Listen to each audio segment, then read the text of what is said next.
दुनिया में यूक्रेन रूस जंग और इजराइल हमास जंग को लेकर पहले से ही तमाम एक्सपर्ट टेंशन में थे। अब जंग का नया मोर्चा खुलता दिख रहा है। रूस यूक्रेन जंग साल 2022 में फरवरी में शुरू हुई थी। इस तरह इस जंग को 2 साल बीत गए हैं और अभी तक ये जंग रुकने का नाम नहीं ले रही है। यहाँ तक कि इस जंग में परमाणु युद्ध छिड़ने की भी आशंका जताई गई थी। एक रिपोर्ट में तो यहाँ तक दावा किया गया है कि रूस ने तो परमाणु हमले का प्लान भी बना लिया था, लेकिन भारत सहित कई देशों का दबाव पड़ने की वजह से वो रुक गया। इसके अलावा फिलिस्तीन के कट्टरपंथी संगठन हमास और इजराइल के बीच अक्टूबर 2023 में जंग शुरू हुई थी। इजराइल जंग में भी आशंका जताई गई थी कि ये विश्व युद्ध में बदल सकता है। हालांकि अभी तक ऐसा कुछ हुआ नहीं, लेकिन जंग जारी है। इन दोनों ही जंगों ने पूरी दुनिया के तमाम संसाधनों पर असर डाला है और कई देशों में महंगाई बढ़ने की वजह भी ये दोनों जंग ही बताई जाती हैं। अब एक और जंग का मोर्चा खुलता दिख रहा है। ये नया मोर्चा है पाकिस्तान और अफगानिस्तान का। हाल ही में अफगानिस्तान और पाकिस्तान के बीच सैन्य कार्रवाई शुरू हो चुकी है। हालांकि इन दोनों के बीच पहले भी सैन्य कार्रवाई हुई है। अब पाकिस्तान की एयरफोर्स ने 17 मार्च की रात अफगानिस्तान के घर में घुसकर एयर स्ट्राइक की।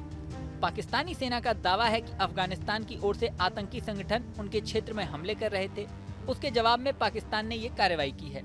वहीं पाकिस्तानी सेना के हवाई हमले से तालिबान भड़क गया है और सोमवार को उसने पाक पर हमला किया। इसके बाद पाकिस्तान और अफगानिस्तान की तालिबानी सेना के बीच युद्ध के हालात बनते दिखाई दे रहे हैं।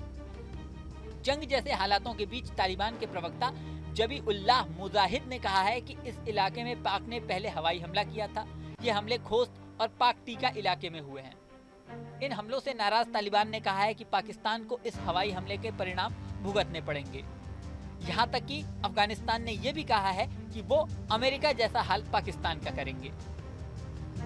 पाकिस्तान और अफगानिस्तान के बीच बिगड़ते हालात इसलिए भी टेंशन वाले हैं क्योंकि पाकिस्तान परमाणु ताकत से संपन्न देश है।